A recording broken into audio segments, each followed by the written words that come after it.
नमस्कार दोस्तों, आप देख रहे हैं क्रैक यूपीएससी 10 और आज का जो टॉपिक है वो इकोनॉमिक सर्वे है। हिमाचल प्रदेश का जो इकोनॉमिक सर्वे है वो हम आज डिस्कस करेंगे। उसका पहला जो चैप्टर है जनरल व्यू, उसको हम डिस्कस करेंगे। तो लेट्स गेट स्टार्टेड। तो थोड़ा उसका जो प्रीफेस है उसको देखते हैं। तो जो इकोनॉमिक सर्वे है वो एनुअली रिलीज होता है और इसको स्टेट लेजिस्लेचर में जो बजट सेशन होता है उसके दौरान उसको टेबल किया जाता है स्टेट असेंबली में। ठीक है। फिर इसमें थोड़ा सा एक और चीज़ देख लेते हैं कि जो इसमें इकोनॉमिक सर्वे जो 2023-24 है उसमें डेटा कहाँ कहाँ से लिया गया है। तो इसमें जो आरबीआई कुछ डेटा रिलीज करती है, NITI Aayog, labour bureau, EXIM bank जो एक्सपोर्ट इंपोर्ट बैंक है, department for promotion of industry and internal trade, periodic labour force survey जो कि कौन रिलीज करता है, एनएसएसओ रिलीज करता है। और उसमें क्या मेजर चीज़ें रहती है जैसे कि worker population ratio, labour force participation, unemployment rate, उसमें फीमेल लेबर पार्टिसिपेशन को भी जो है वो काउंट किया जाता है। और इसको फर्स्ट टाइम 2017 में जो है इसको रिलीज किया था और इसका 6th एडिशन 2022-23 का जो है लास्ट ईयर रिलीज किया हुआ है। और annual status of education report ये एनजीओ प्रथम नाम का एक एनजीओ है वो रिलीज करता है हर साल। और वो जो इसका जो स्किल्स है बच्चों के वो टेस्ट करता है कि मैथमेटिक्स इंग्लिश में कैसे स्किल है। ज़्यादातर एलिमेंट्री एजुकेशन पे वो उनका फोकस रहता है, लेकिन कभी वो सेकेंडरी एजुकेशन या कॉलेज लेवल के एजुकेशन पे भी फोकस कर लेते हैं। फिर नेशनल फैमिली हेल्थ सर्वे ये कौन रिलीज करता है, इसको भी आप जो है सर्च कर सकते हैं। और फिर इस जो इकोनॉमिक सर्वे है वो कंपाइल कौन करता है, तो ये इकोनॉमिक एडवाइजर ऑफिस है जो and staff of the department of economic and statistics, वो ये सब जो है काम इकट्ठा जो है जितना भी डेटा है उसको इकट्ठा करके इकोनॉमिक सर्वे में उसको कंपाइल करते हैं। ठीक है। तो की हाईलाइट जो हम अभी चैप्टर करने वाले हैं उसकी की हाईलाइट देखते हैं कि क्या क्या इसमें आने वाला है आगे। तो वर्ल्ड इकोनॉमिक आउटलुक जो है आईएमएफ रिलीज करता है इसको। तो वो फोरकास्ट करता है कि ग्रोथ क्या होगी आने वाले सालों में। तो उसने 2022 के लिए जो ग्रोथ रखी थी वो 3.5% थी, 3.5% वर्ल्ड के लिए ओवल एवरेज ग्रोथ। और 2024 के लिए उसने 2.9% एस्टिमेट रखा है, फोरकास्ट किया है। फिर जो हमारा एडवांस एस्टिमेट जो है बजट के, जब बजट पेश होता है तो उस टाइम एडवांस एस्टिमेट जो है गवर्नमेंट एस्टिमेट रखती है कि हमारे आने वाले इस साल में ये ग्रोथ रेट हो सकती है। तो एक्सपेक्ट करते हैं कि इतनी ग्रोथ रेट होती है। फिर एक फर्स्ट रिवाइज एस्टिमेट होता है, फिर सेकंड रिवाइज एस्टिमेट होता है। वो फर्स्ट रिवाइज एस्टिमेट इस साल का अगले साल के बजट में आएगा, सेकंड रिवाइज उसके अगले साल के बजट। जब वो डेटा कलेक्ट हो जाता है तो वो रिवाइज एस्टिमेट आ जाता है। एडवांस एस्टिमेट जो है एडवांस में उसको आज इस साल के बजट में 2023-24 के 24-25 के जो है डेटा आया हुआ है तो वो ऑलरेडी एडवांस में बता दिया जाता है। तो क्या है, एडवांस एस्टिमेट 7.3% है 2024 के लिए। जो ये एडवांस एस्टिमेट था 2024 में, जो अभी मार्च में जो ये फाइनेंशियल ईयर एंड हो रही है। फिर रियल जीडीपी जो कांस्टेंट प्राइस पे है, कांस्टेंट प्राइस आपको पता होगा एक बेस ईयर मान लेते हैं जो कि अभी 2011-12 है। तो उस पे उसके जो रे प्राइसेस है उसको अभी की जो क्वांटिटी जो प्रोड्यूस हुई है इस साल में उसके प्राइस और अभी की क्वांटिटी को कैलकुलेट करके रियल जीडीपी निकालते हैं। तो फाइनेंशियल ईयर 2023-24 में जो एस्टिमेटेड हमारा क्या है जीडीपी है इंडिया का, वो 171.79 लाख करोड़ है। और जो 22-23 का था लास्ट ईयर का वो 160.06 लाख करोड़ है 22-23 में। ठीक है। तो ये नेक्स्ट हमारा क्या है कि इसमें जो ग्रोथ में किसने सबसे ज़्यादा कंट्रीब्यूशन किया है, वो 22-23 में जो ग्रोथ हुई है वो कंस्ट्रक्शन है, फाइनेंशियल सर्विसेज है, रियल एस्टेट है, इलेक्ट्रिसिटी गैस वाटर सप्लाई और माइनिंग एंड क्वायरिंग भी इसमें इन्वॉल्व है। पर कैपिटा नेशनल इनकम, तो पर कैपिटा मतलब कि अगर जो टोटल इनकम है कंट्री की डिवाइडेड बाय टोटल पॉपुलेशन, तो वो पर जो हेड है, पर हेड कितनी इनकम बनती है एक इंसान की, तो वो करंट प्राइस पे मतलब आज के जो प्राइस है इसमें इन्फ्लेशन इंक्लूडेड होती है। तो आज के जो प्राइसेस है वो उस पे हमारी जो इनकम है, पर कैपिटा इनकम है, वो है 1,85,854 फॉर फाइनेंशियल ईयर 23-24। ठीक है। फिर अब ग्रॉस स्टेट डोमेस्टिक प्रोडक्ट हो गया किसी स्टेट की जीडीपी। तो हिमाचल प्रदेश की जीडीपी कितनी एस्टिमेट की गई है, वो 1,91,728 करोड़ फॉर फाइनेंशियल ईयर 22-23। तो ये फर्स्ट रिवाइज एस्टिमेट था, मतलब पिछले साल का इस बजट में जो है जो क्या है वो डेटा रखा है। फिर against 1,72,162 crore in second revise estimate for, तो वही 2 साल पुराना सेकंड रिवाइज होता है, फर्स्ट रिवाइज 1 साल पुराना डेटा जब वो कंपाइल हो जाता है ऑलरेडी। ठीक है। तो ये है 1,72,162 करोड़। इसको हम बाद में डिटेल में भी देखेंगे। तो इसमें इंक्रीज हुआ है 11.4% का पिछले एक साल में। फिर जीएसडीपी कांस्टेंट प्राइस पे देखेंगे हम 2011 के 11-12 के प्राइस जो है हिमाचल प्रदेश का, तो वो 1,33,372 करोड़ है। और वैसे उस 22-23 के लिए, और जो 23-24 है फाइनेंशियल ईयर, वो 21-22 है फाइनेंशियल ईयर उससे पिछले वाले साल का, वो 1,24,770 करोड़ है। मतलब वो 6.9% की ग्रोथ हुई है। तो करंट प्राइस में 11.4% की ग्रोथ हुई है और कांस्टेंट प्राइस पे 6.9% की ग्रोथ हुई है। जो उससे पिछले साल था 20-21 और 21-22 में वो 7.6% की ग्रोथ रेट हुई थी। ठीक है। तो नेक्स्ट है कि भाई जो ग्रोथ हुई है 6.9% रियल जीडीपी की 22-23 में फर्स्ट रिवाइज एस्टीमेट में, उससे पिछले साल से, तो उसमें किसका कंट्रीब्यूशन है? मेजर कंट्रीब्यूशन है 5.7% प्राइमरी सेक्टर में है। प्राइमरी सेक्टर में एग्रीकल्चर आ गया, माइनिंग, क्वेरिंग, वो सब आ जाता है। और 5.1% ग्रोथ है सेकेंडरी सेक्टर की, उसमें मैन्युफैक्चरिंग और वो सब इंक्लूडेड है। फिर है 10.4% जो ग्रोथ है वो टर्शरी सेक्टर से आई है। टर्शरी में हमारा जितनी भी सर्विसेज है, बैंकिंग है, हमारा रियल एस्टेट है, और कोई फाइनेंशियल चीज़ें हैं या सर्विसेज जो हम ट्रांसपोर्ट लेते हैं, तो होटल है, ट्रेड है, ये सब हमारे टर्शरी सेक्टर में आ जाता है। तो अब थोड़ा सा इसको डिटेल में देखते हैं। तो जो पहला जनरल व्यू है ये, और इसमें हम जो वर्ल्ड की जो मेजर जो फॉर्यूम है वो क्या फोरकास्ट कर रही है चाइना के लिए, इंडिया के लिए और वर्ल्ड के लिए। तो इसमें आईएमएफ जो है वर्ल्ड इकोनॉमिक आउटलुक ये निकालती है। तो ये 2023 का डेटा है। उसने वर्ल्ड के लिए 2022 में क्या जो एस्टिमेट रखा था 2022 वाली रिपोर्ट में या 21 वाली रिपोर्ट में, वो 3.5% रखा था। फिर 23 में 3% और 24 में 2.9%, मतलब वो डाउनफॉल आ रहा है इसमें। फिर चाइना के लिए 3% से ग्रो करेगा भाई 2022 में, 5% से 23 में ग्रो किया, और जो है 4% से 24 में ग्रो करेगा। इंडिया अब उस ये फास्टेस्ट ग्रोइंग इकोनॉमी बन रहा है। तो 22 में वो 7.2% की उससे ग्रो किया, 23 में 6.3 की, और 24 के लिए उसने जो आईएमएफ ने एस्टिमेट रखा है वो 6.3 ही रखा है। फिर वर्ल्ड बैंक एक जो है रिपोर्ट निकालता है, ग्लोबल इकोनॉमिक प्रोस्पेक्ट्स। तो वो 2 जनवरी 2024 में उसने निकाली है। कि कौन निकालता है? World bank, global economic prospect.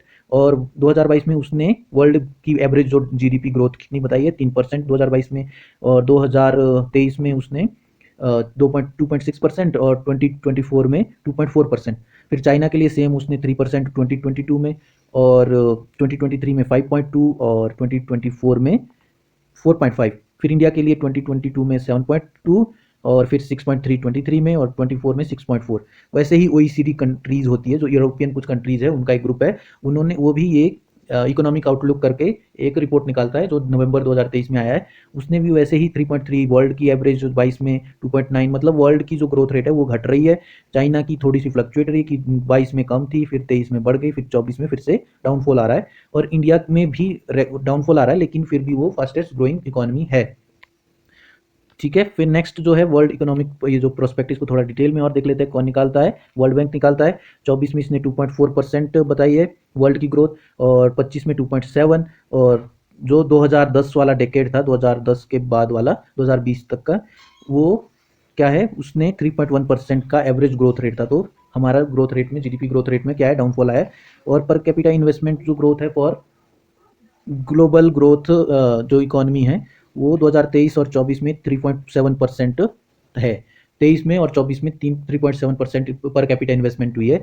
लेकिन जो प्रीवियस जो 2 डेकेड थे, जो 2000 से 2010 तक और फिर 2011 से 2020 तक, उसमें ये 3.7 के डबल में वो है इन्वेस्टमेंट हुई थी। ठीक है। फिर आईएमएफ का है वर्ल्ड इकोनॉमिक आउटलुक जो है 2023 में निकाला है, 2023 की जो रिपोर्ट है, इसमें इसने जो ओवरऑल वर्ल्ड की जो है वो 2022 में 3.4%, और 23 में 3%, और 24 में 2.9%, और जो पुराना जो 2000 से 2019 तक का एवरेज जो था डेकेड का, वो 3.8% की ग्रोथ रेट थी। तो मतलब अब ग्रोथ रेट कम हो रही है ईयर बाय ईयर। फिर एडवांस जो कंट्रीज है, डेवलप्ड कंट्रीज है, उनकी ग्रोथ रेट क्या है? वो 2022 में 2.6%, 2023 में 1.5, और 24 में 1.4। तो ये इन डेवलपिंग कंट्रीज भी बहुत लो नॉमिनल ग्रोथ रेट पे जो है वो ग्रो कर रही है। फिर 2000 जो डेवलपिंग कंट्रीज है वो 4.1% से 22 में, और 24 में 23 में 4%, और 24 में भी 4% की ग्रोथ रेट से ग्रो कर रही है। फिर ग्लोबल जो इन्फ्लेशन है, इसी रिपोर्ट में वर्ल्ड इकोनॉमिक आउटलुक में ये दिया हुआ है कि 2022 में 8.7%, 2023 में 6.9%, और 2024 में 5.8%। तो इन्फ्लेशन भी डाउन हो रही है, मतलब महंगाई कम हो रही होने वाली है, कम उसके कंपैरिजन में जो जिस स्पीड से पहले बढ़ रही थी 22 में या 20 में जो बढ़ रही थी। फिर है कि नेक्स्ट इकोनॉमिक आउटलुक वही जो हमारी ओईसीडी जो कंट्रीज है वो रिलीज करती है। ठीक है। इसमें ओईसीडी जो इकोनॉमिक आउटलुक है उसने 23 की 2.9% बताई है वर्ल्ड की ग्रोथ, और 24 में 2.7%, और 25 में 3%। तो इसने फोरकास्ट किया कि 25 में जो है बढ़ेगी, और इन्फ्लेशन भी इसने एबेट फर्दर की और कम होती जाएगी, और जो रियल इनकम स्ट्रेंथ है वो थोड़ी और स्ट्रेंथन हो सकती है। फिर है जो इकोनॉमिक ग्रोथ है साउथ ईस्ट एशियन रीजन में, उसमें जो 24 में है वो 5.6% होगी। ठीक है। कितनी ग्रोथ होगी साउथ एशियन रीजन में 5.6%। और ये उसका बेसिस क्या होगा इतनी ग्रोथ का, वो डोमेस्टिक जो डिमांड है, पब्लिक कंजम्पशन है, इन्वेस्टमेंट है, और मेजर जो ड्राइवर, ये जो मेजर ड्राइवर होंगे ग्रोथ के। और इंडिया जो expected to be the fastest growing country in the world for financial year 24-25, जो कि 6.4% की ग्रोथ से ग्रो करने वाला है। तो वर्ल्ड में सबसे ज़्यादा ग्रोथ रेट इसकी किसकी होने वाली है, इंडिया की ग्रोथ रेट होने वाली है। ठीक है। फिर नेक्स्ट है की इनिशिएटिव जो इंडिया की गवर्नमेंट ने किए हैं, उसमें मेड इन इंडिया है, स्टार्टअप इंडिया है, इनके बारे में आपने देख लेना है कि क्या स्कीम्स है, कब ये रिलीज हुई है, क्योंकि जो HPAS है वो क्रोनोलॉजी ही ज़्यादा फोकस कर रहा है। तो उस पर आपकी कौन सी स्कीम कब रिलीज हुई है ये आप जो है सर्च करके देख सकते हैं। Ease of doing business reforms है, डिजिटल टेक्नोलॉजी है, UPI पे बहुत फोकस है, हर कोई अब QR स्कैन कोड रखता है जिसके थ्रू पेमेंट की जा सकती है। फिर ओवरऑल जो ओवरव्यू है इंडियन इकोनॉमी का, तो इन स्पेशल क्या हुआ 2023 में, एक तो चंद्रयान 3 हमारा लैंड हो गया मून पे, फिर G20 समिट हमने सक्सेसफुली जो है ऑर्गेनाइज की है। फिर एम्बिशन क्या है इंडिया का, US 5 ट्रिलियन इकोनॉमी बनना है 2025 के एंड तक, और डेवलप्ड इकोनॉमी का स्टेटस लेना है 2047 तक। तो ये हमारे क्या है, एम्बिशन है हमारे इंडिया के एज अ होल नेशन। तो एडवांस एस्टिमेट में क्या आया है, जो कि 7.3% की ग्रोथ एक्सपेक्ट की है 23-24 के लिए, और 7.2% की ग्रोथ हुई फिजिकल ईयर 22-23 में। अब रेउटर ने बताया है, जो एक न्यूज एजेंसी है, वो क्या उसने क्या बताया कि India reaching to S curve growth. S curve किससे होती है, तो एस कर्व होती है कि भाई सिग्निफिकेंट जो अर्बनाइजेशन हो रही है, एनर्जी कंजम्पशन बढ़ रही है, इंडस्ट्रियलाइजेशन हो रही है, और जो हाउस होल्ड इनकम बढ़ रही है, बाकी क्या है, और कॉन्स्टेंटली जो हाई ग्रोथ रेट हो रही है, GDP हाईली ग्रोथ रेट से ग्रो कर रही है। फिर हमारा अभी जो GDP है वो US डॉलर जो है उसके 3.75 ट्रिलियन के इक्वल है, फिफ्थ लार्जेस्ट इकोनॉमी है।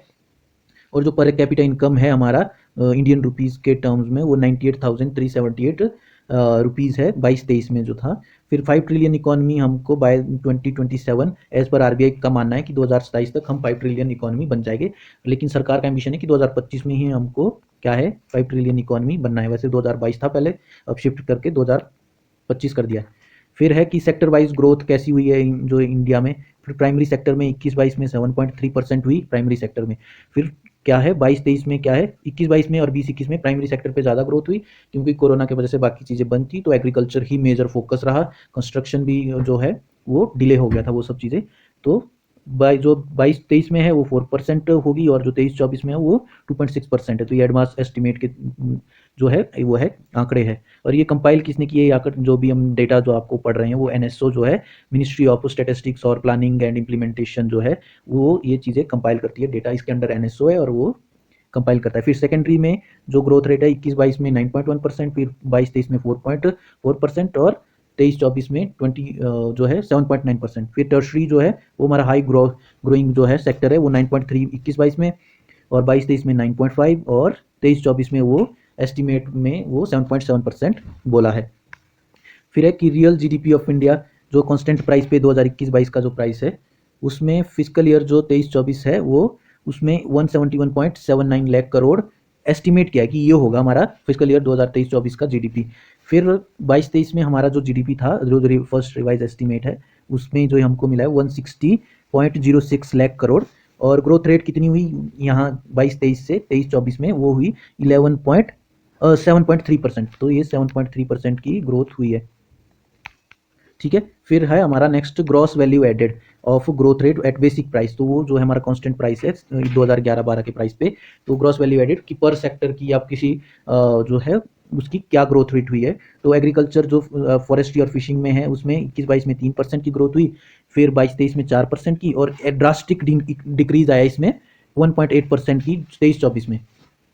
तो ये प्राइमरी सेक्टर है। माइनिंग और क्वायरिंग में 11.5% की हुई 21-22 में, फिर 4.6% की हुई 22-23 में, और 8.1% की कब बोली है 23-24 में। तो ये हमारा प्राइमरी सेक्टर है। फिर मैन्युफैक्चरिंग में 9.9% की, और फिर सडन डिक्रीज हुआ था यहाँ 22-23 में 1.3%, और फिर वापस से इंक्रीज हो गया है 6.5% पे। अब है electricity, gas and water supply, उसमें और एटसेट्रा और भी चीज़ें हैं। तो उसकी ग्रोथ 21-22 में 7.5% हुई, और 22-23 में 9% हुई, और 23-24 में एडवांस एस्टीमेट में वो बताई गई है कि 8.3% हुई। फिर कंस्ट्रक्शन में 11.5% 21-22 में, और 22-23 में 10%, एंड 23-24 में 10.7%। फिर ट्रेड, होटल, ट्रांसपोर्ट एटसेट्रा इसमें 11.1% 21-22 में, फिर 14% हो गई 22-23 में, और फिर ड्रास्टिक डिक्रीज आया है 6.3% का।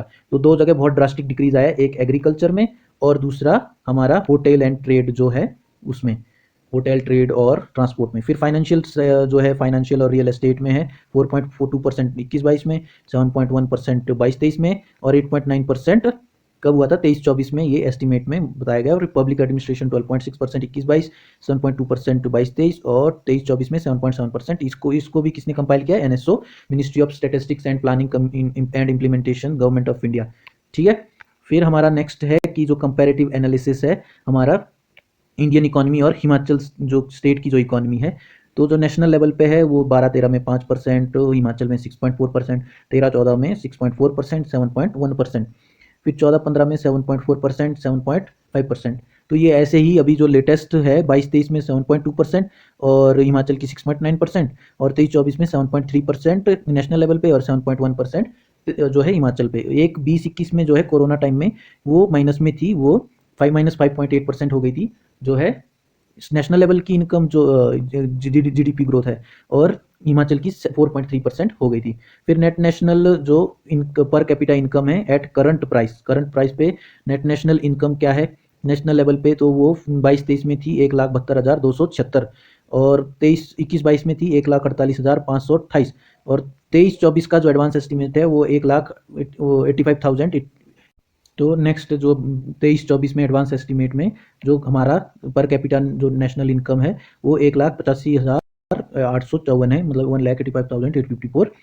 फिर हमारा जो 22-23 में हिमाचल की जो हमारी पर कैपिटा जो इनकम है वो 2,18,788 है, और जो हमारा नेशनल लेवल पे है सेम टाइम में 22-23 में वो 1,72,276 था।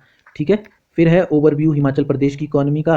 हिमाचल प्रदेश इकोनॉमी का जीएसडीपी एट करंट प्राइस, तो 22-23 में करंट प्राइस पे, मतलब अभी के जो प्राइस है 1,91,721 करोड़, और 21-22 में जो सेकेंड रिवाइज जो एस्टीमेट है उसमें 1,72,162 करोड़, और इसमें ग्रोथ रेट हुई थी 11.4% की, मतलब 21-22 से 22-23 में 11.4% की ग्रोथ हुई थी। फिर at GSDP at constant price 11-12 की प्राइस पे, तो फर्स्ट रिवाइज जो एस्टीमेट आया है 22-23 का उसमें 1,33,372 करोड़ है, और 21-22 का जो फाइनेंशियल ईयर है उसके सेकंड रिवाइज एस्टीमेट आया है 1,24,770 करोड़। ठीक है। तो इसमें ग्रोथ हुई है 6.9% की, और उसमें 6.9% जो ग्रोथ हुई है उसमें प्राइमरी सेक्टर 5.7% ग्रो हुआ है, सेकेंडरी सेक्टर 5.1% ग्रो हुआ है, टर्शियरी सेक्टर 10.4% ग्रो हुआ है। तो इसको अगर एवरेज निकालोगे तो वो 6.9% आ जाएगा। फिर हमारा पर कैपिटा इनकम है हिमाचल प्रदेश का करंट प्राइस पे 22-23 में वो 2,18,788 हो गया, और 21-22 में वो 1,95,795 है, जो कि 11.7% की ग्रोथ रेट हुई है करंट प्राइसेस पे। और फिर हमारा growth rate for physical year 23-24 दिसंबर 2023 तक का डेटा है हमारे पास, तो उसमें 7.1% की ग्रोथ बोली है फिजिकल ईयर 23-24 में दिसंबर 2023 तक। वो सेम टाइम पीरियड में 2022 में दिसंबर 2022 तक जो है वो 6.9% की ग्रोथ रेट थी। तो इसमें ग्रोथ रेट हुई है, पहले 6.9% थी, अब 7.1% हुई है, सिर्फ दिसंबर तक का डेटा जो अभी है।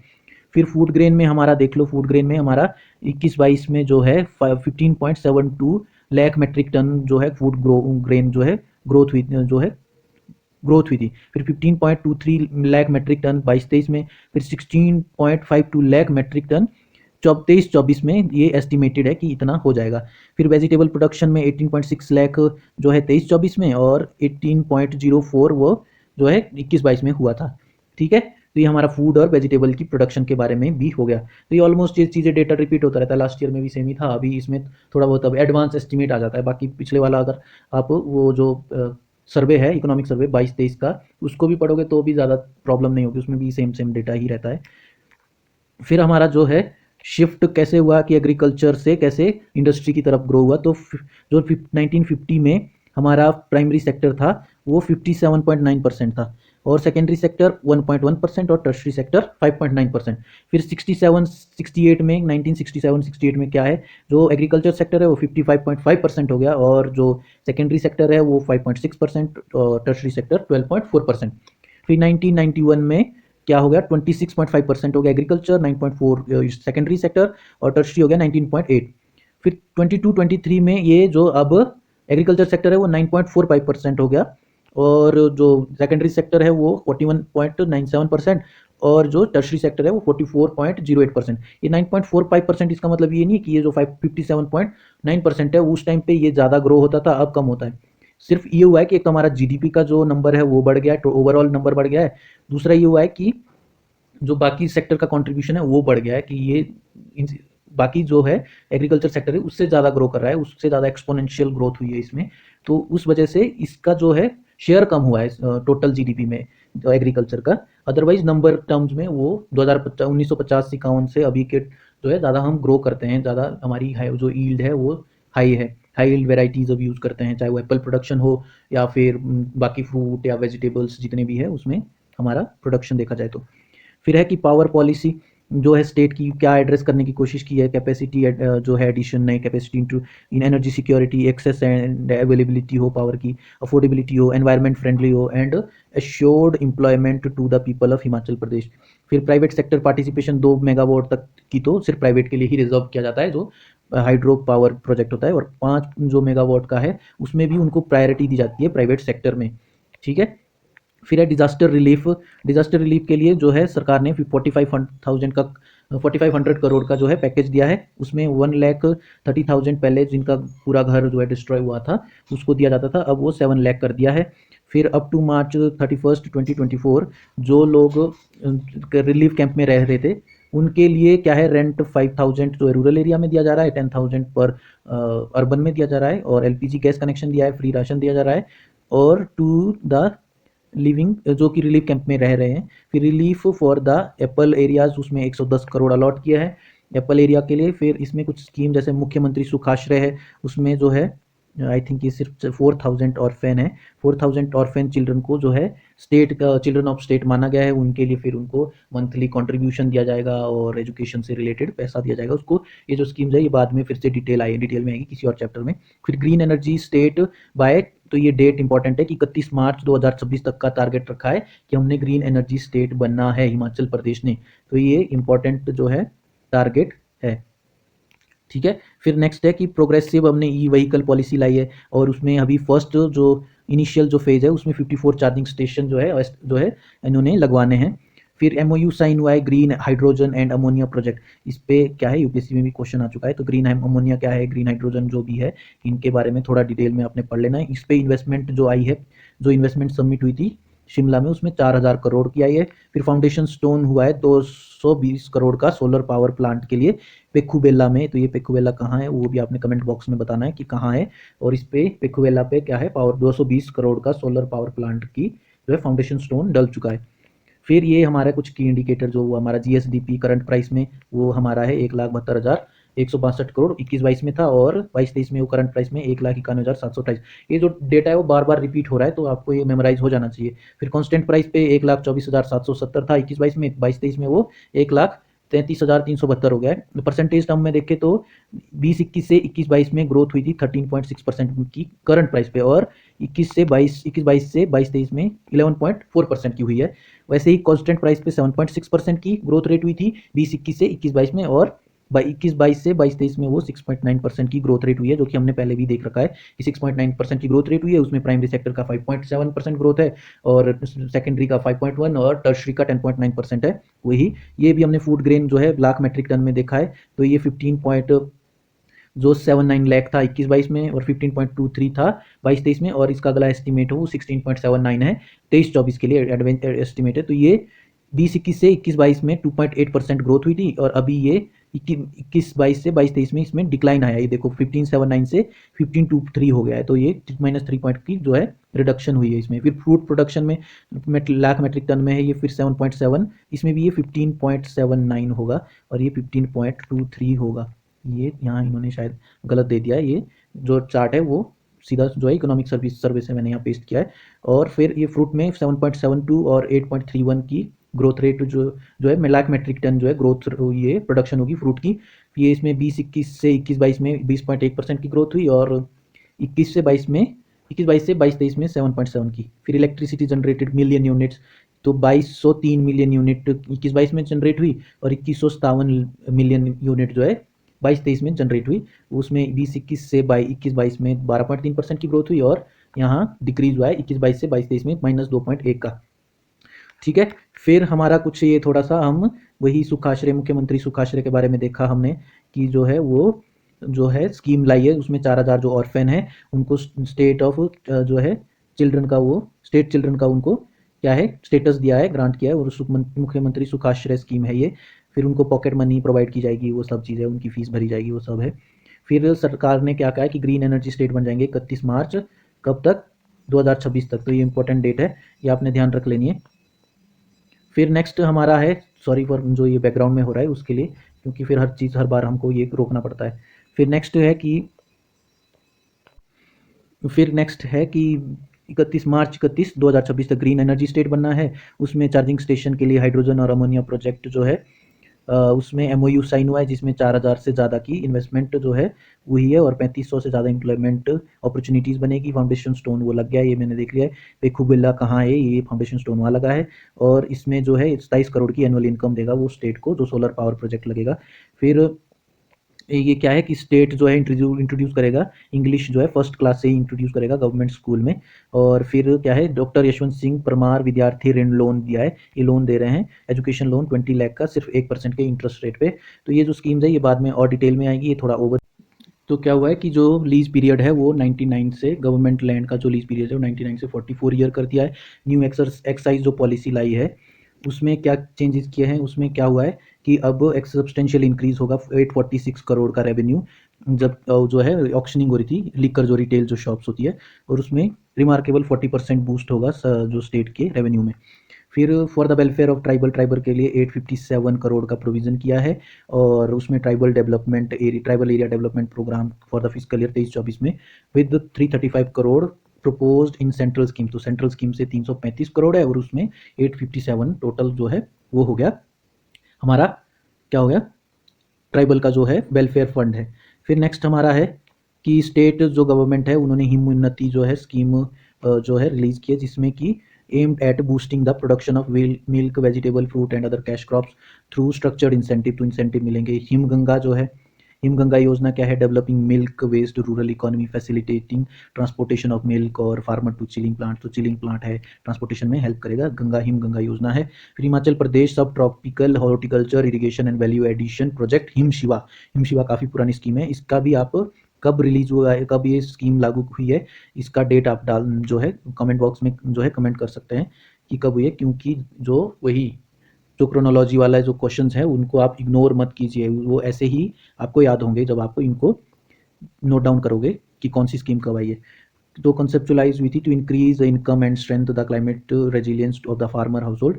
तो subtropical area and develop Himachal as a fruit bowl of India, 1292 crore HP Shiva project aim to establish 400 clusters covering 6000 एकड़ ऑफ लैंड। तो इसमें 400 क्लस्टर बनाने हैं, उसके लिए 1292 करोड़ जो है पैसा दिया हुआ है, और इसमें एम है कि जो 52,000 फार्मर है वो जो है उनको फार्मर्स एंड गार्डनर्स जो है वो फर्स्ट फेज में उनको इंक्लूड किया जाएगा। ठीक है, तो 15,000 फार्मर्स है, 400 क्लस्टर्स है, 1292 करोड़ जो है इसमें पैसा लगाया गया है। फिर एक जो इन्वेस्टमेंट के लिए, इकोनॉमिक ग्रोथ में इन्वेस्टमेंट के लिए एक जो ब्यूरो एस्टेब्लिश किया है, स्टेट इन्वेस्टमेंट ब्यूरो। तो जो ओल्ड सिंगल विंडो थी उसको हटा के अब स्टेट इन्वेस्टमेंट ब्यूरो स्टार्ट किया है, ताकि ईज ऑफ डूइंग बिजनेस में जो है फ़ायदा हो सके, जो है डिले ना हो पेमेंट जो अप्रूवल में है। फिर इन्वेस्टर समिट हुई थी, कहाँ हुई थी, शिमला में, ये इंपॉर्टेंट है, इन्वेस्टर समिट हुई थी शिमला में। उसमें 29 जो प्रोजेक्ट वर्थ ऑफ 8,468 करोड़ के मार्किंग हुई है, जिसमें जो एक सिग्निफिकेंट स्ट्राइड है, जो कि 12,584 जो है जॉब क्रिएट करेगा स्टेट यूथ के लिए। फिर 680 करोड़ जो है राजीव गांधी स्वरोजगार स्टार्टअप योजना के लिए रखे हैं सरकार ने, जिसमें कि फर्स्ट फेज में 50% सब्सिडी दी जाएगी ई टैक्सी परचेज करने के लिए, मतलब जो इलेक्ट्रिसिटी से चलने वाली टैक्सी है वो ई टैक्सी जो खरीदने के लिए 50% की सब्सिडी है। फिर मनरेगा के अंडर जो है इन्होंने वेजेस जो है लेबर के, डेली लेबर जो वेजेस लेबरर्स है उनकी 224 से 240 की है जनरल एरियाज़ में, और ट्राइबल एरियाज़ में 282 टू 94 ट्राइबल एरियाज़ में ये इनकी जो है डेली वेजेस जो की हुई है। फिर स्टेट गवर्नमेंट ने क्या रिलीज किया, daily dedication to its citizen is illuminated through सरकार गांव के द्वार। तो इसमें मिनिस्टर जो एमएलए है वो डायरेक्टली लोगों से, कम्युनिटी से एंगेज करेंगे और उनके कंसर्न जानेंगे। फिर ग्राउंड ब्रेकिंग रेवेन्यू लोक अदालत eight tehsil and sub tehsil level, successfully settled more than 6500 partition and mutation cases. तो वो केसेस जो है सेटल किए हैं लोक अदालत ने। ये जो है रेवेन्यू लोक अदालत इन्होंने सेटअप की है तहसील और सब तहसील्स में। ठीक है, फिर नेक्स्ट हमारे पास है, ये लास्ट है अब, इसमें कटिंग एज प्रोग्राम लाइक जैसे ड्रोन मैकेनिक्स, आर्टिफिशियल इंटेलिजेंस और नई न्यू एज जो कोर्सेज है उनको IIT और ITI और पॉलिटेक्निक इंस्टीट्यूशन में उनको पढ़ाया जा रहा है। और फिर पब्लिक हेल्थ में 100 करोड़ इन्होंने लोकेट किए ताकि robotic surgery across medical colleges वो सब दिया जाएगा। और इसमें हर जो मेडिकल कॉलेज में 6 medical expert in each of the 15 in constituency prioritises health care accessibility. तो ये हमारा पहला जो है जनरल रिव्यू जो जनरल ओवरव्यू है वो हो गया है। तो थैंक यू फॉर वॉचिंग। और बाकी जो आगे के जो चैप्टर्स है हर एक चैप्टर की एक वीडियो बनेगी, क्योंकि ये थोड़ी लॉन्ग वीडियोस बन रही है, इसमें बहुत सारा डेटा है उसको कंपाइल करना होता है, वो आप तक जो है पहुंचाना होता है। बाद में इसकी एक पूरे जो इकोनॉमिक सर्वे है उसकी एक PDF आपको अपलोड की हुई चैनल पे मिल जाएगी, crack UPSC with us _RS करके एक जो है टेलीग्राम चैनल है, वहाँ पे आपको PDF अवेलेबल मिलेगी। तो थैंक यू फॉर वॉचिंग।